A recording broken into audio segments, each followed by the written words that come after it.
Virtual Kid, Godzilla, Monster of Monsters. Hello fans, it's me, Virtual Kid again. I'm using a different TV this time, but this is going to be my first NES review about a Godzilla game, which is, most of you know, I really love. Godzilla, Monster of Monsters. Both of them together, you got a pretty good game. My hands are too big! My only controller! Okay, Godzilla's gonna be playing because my hands are numb. Okay, so you have some pretty good music. It was supposed to be in the intro, but it was too quiet. Okay, so you have three options here: new game, last game, and password. New game includes a story sequence at the beginning. It's not very important. Sometime in the 2000s. Last game, which doesn't include the story, and if you die during when you play, it goes back to the last planet. I'll get to that later. And password game, which is a password, but it's so long, and the game isn't that long. It's like opposite. And the passwords do work, and you can use them multiple times, and you can also use them to get some cheat codes. But let's just go to last game. The Earth. You go to all the planets except for Mercury and Venus, and then Planet X. This is one of the worst songs in the game. The music is usually better. Okay, so you control that little hexagon moving around. See it? It's in the middle. And yeah. And you can click on any space with the monster on it. Like, see, here is some of the monsters. Like, here's Mogira, here's Zora, and here are the monsters you can move. Godzilla and Mothra. Let's just start by moving Godzilla. Okay, the gameplay is fairly simple. Use the D-pad to move, down on it to crouch. You can still move while you're crouching. Up to jump. It's not even moving. You can do the moonwalk too. Whee! A to punch, B to kick, crouch and B to do a tail hit whip. And it's not very, the tail whip isn't very accurate. You have to be at the right spot. And start, which uses your beam. This might seem like a bad thing, but think of where it is on the control pad. See, look, that one is start, so it's easier to reach than select, which pauses. The game isn't very graphical, and you probably noticed that Godzilla's blue. It's kind of bright on the TV screen. So yeah, you just go around you go from the left side of the screen to the right side of the screen and kill everything. Just get to the end.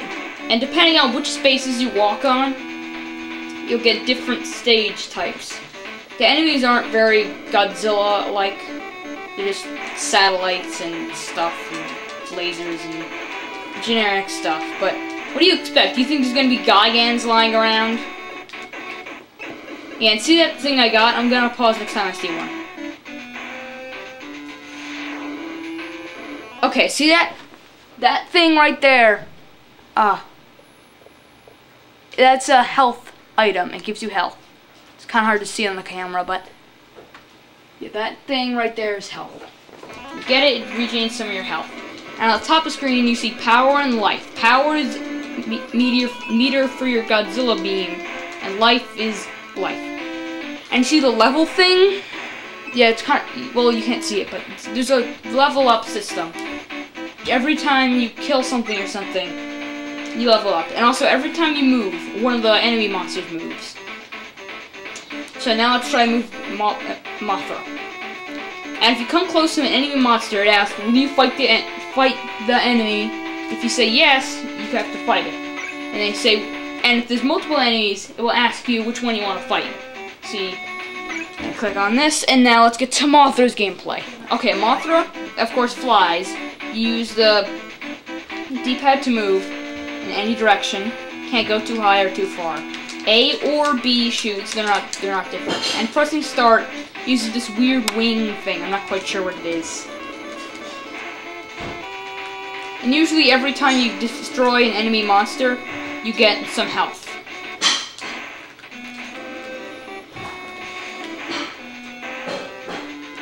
And if you're a regular watcher of like the Angry Video Game Nerd or something, having up to jump seems like a problem. But at least then you don't have to do precise jumps.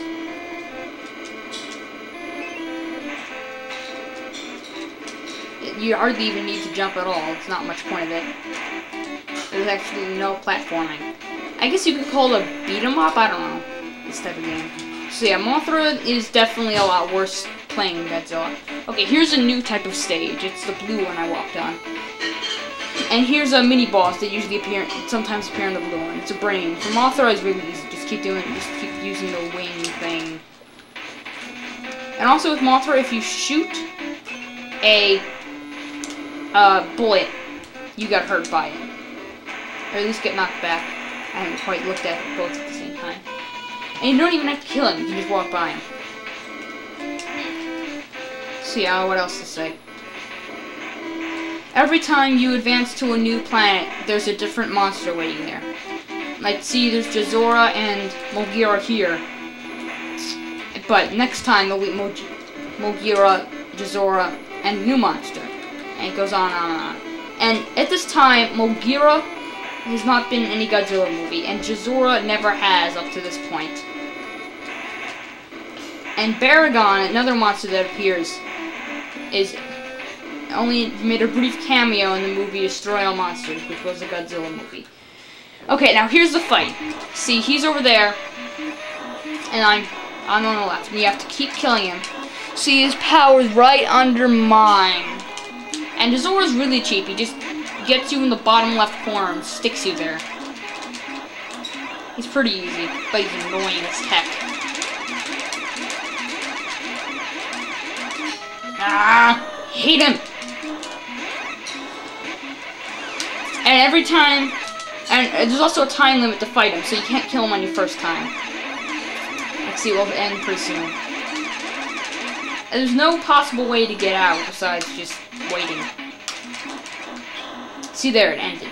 Now Mogira's gonna move. So let's try to fight Mogira. Okay, I should have time to fight him. And Mothra moves a little faster than Godzilla. Wait, let me show you something. If you click on an enemy monster, it shows you how much health they have. And also, if a monster can get hit by either monster, it will run away. So you have to be careful.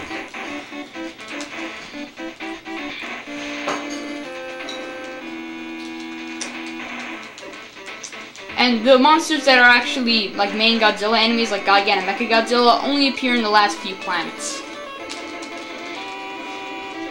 Did you know the Gigan's hiding in your anus until Godzilla comes on it? Just kidding.